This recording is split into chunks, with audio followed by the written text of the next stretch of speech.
r/AskReddit. What is something everyone needs to do in their life? Learn how to cook.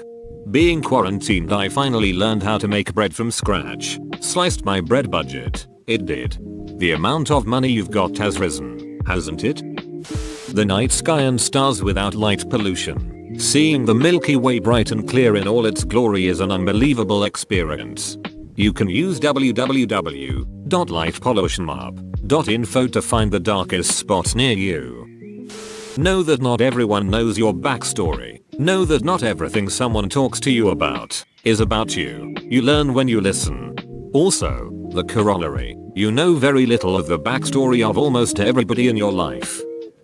Question everything. Think about why you are the way that you are as a person and how you affect others around you. Edit. If this comment comes across as dongish or insensitive towards those suffering from mental illness, I apologize. That was not my intent. Be self-aware and think critically were the main points I was trying to make. But as others have pointed out, also think critically about the answers to your questions.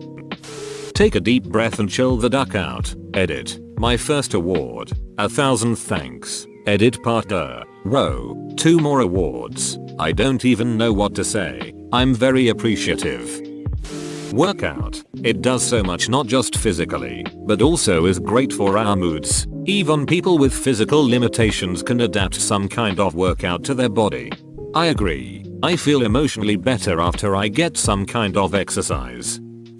Realize you cannot compare suffering.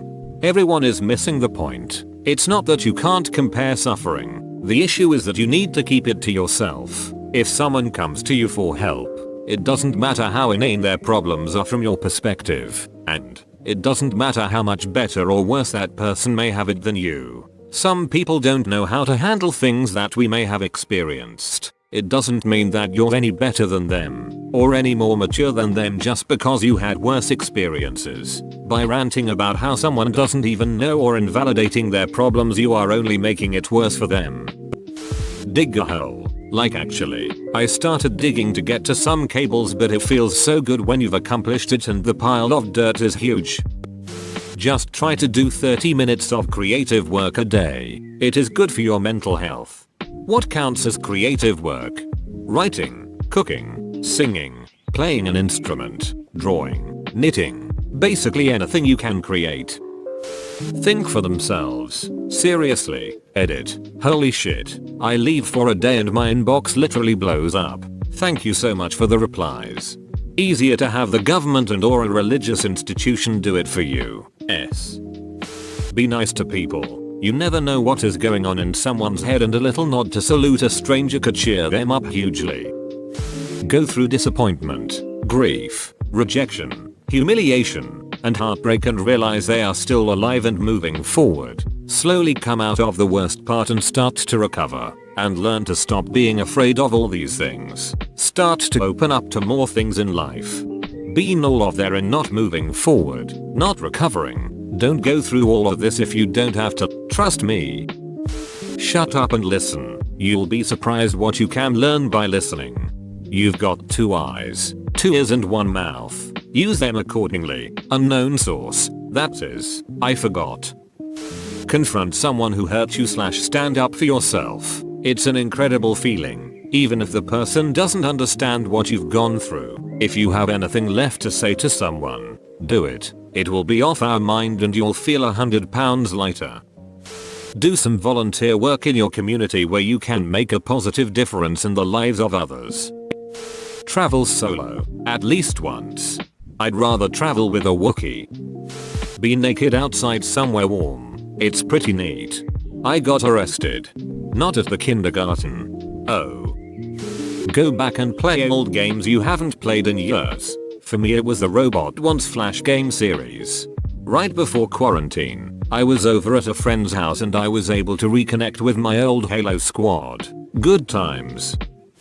Be born. Suffer physical frailties. Die. Everything else is open. Quit a job they hate. Best thing I ever did.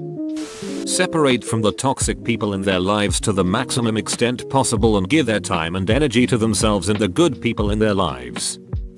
Realize how important sleep is and how much you need. Read books.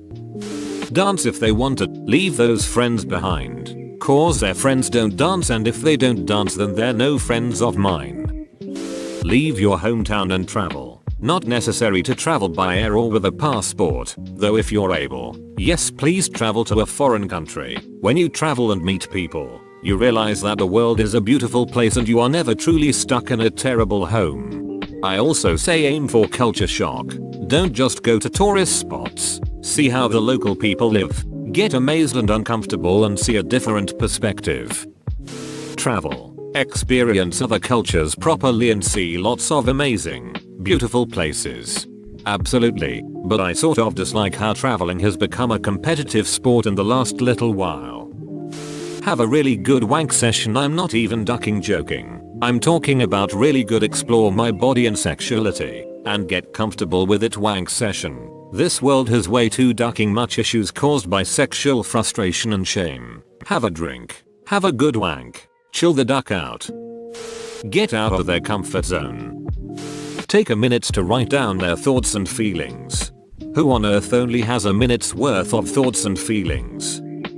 Experience true, heartbreaking, world-stopping grief, and learning how to live with it. So much gets put into perspective, and it helps you be more empathetic towards people who have lost. If you have never lost someone close to you, then it's hard to describe just how odd it is, or how unhinged you can feel. Your world just ended. How can people be okay with going about their day? Why are people driving and not crying in the streets? What day is it again? Does it matter? It's been how many days? Have I eaten recently? Does it matter? Does anything matter? It also never really goes away. One day I'll be fine. The next, I won't be. It's been almost 10 years. Still happens. If someone is having an obviously bad day, and I don't know them, I can't help but wonder if they're remembering something they can never have again. So you try to be a little kinder, and hope it gets a little easier for them. Sewing. Super useful skill that saved me a lot of money. Go skydiving. This was my answer. Just went last November and it was exhilarating. Every instinct in my body said do not jump out of this damn plane, and then there I was free falling out of a damn plane. Absolutely amazing. And I will definitely be going again. When you know you've pooped, you felt it, you pushed and pushed, then something came out. You know it did. You look in the toilet bowl and see nothing. Puzzled, you attempt to wipe in efforts to prove to yourself that you did in fact just poop. You wipe, and the paper/leaf hand you use to wipe is spotless. Everyone should experience the ghost poo. See a therapist. Work in a face-to-face customer service job for at least 1 week. So, either retail, restaurant or even call center. Then maybe people wouldn't be such a-holes. Nah, some people will see they were treated like shit and then just reciprocate. People are just morons sometimes. Like all those people who cause the same kind of traffic they get stuck in. Love some living being out of their family. Sleep in a comfortable bed with warm covers on a cold day. Whoa, you made it to the end? You're a ducking beast. I'll cut you a deal. Smash like and subscribe for more curated content, bruh. It's free and that's a great price.